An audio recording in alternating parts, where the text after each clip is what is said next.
So good day na naman sa ating mga katropa pits. Bali, last day na ang aking rest day. Kaya nagyakad si Mrs. na mag-food trip kami night.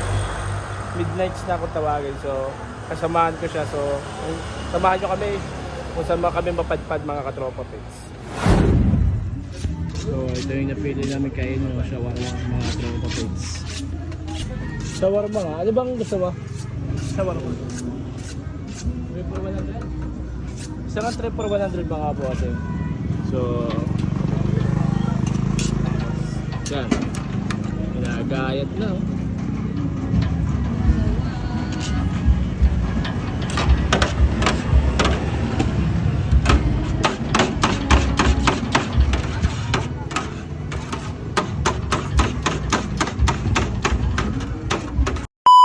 Mga tropa pits, bali nakabili na nga pala kami ng pang food trip namin. Sa bahay na kami kakain at anong oras na nga. So sa August 16 nga pala, pag nakapanood ako ng car show or kaya motor show, so baka mamigay ako ng isang t-shirt, maalin sa version 1 ko or sa version 2. Napatid pa ako.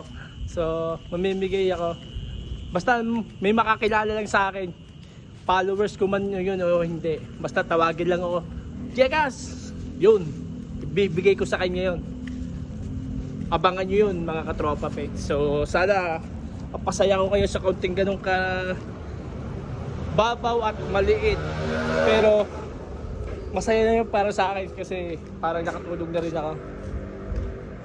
So pauwi na nga kami mga katropa pets. Ito ang dala ko, shawarma 3 for 100 bago ako pumasok bukas sa trabaho. Bakbaka na naman. Mga tropa pins, sa pag-decidean nga pala namin pumunta dito sa Uncle John. Dito na nga lang kami kakait mamimili ng aming inumin. Dito na kami ngayon sa Uncle John mga katropa pins. So nakuha si Mrs. Sige, yun na. So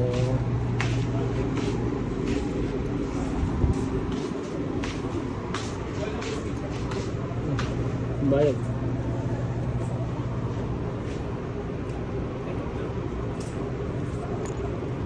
So nagbabayad kami dito ngayon sa Uncle John mga katropa pits. So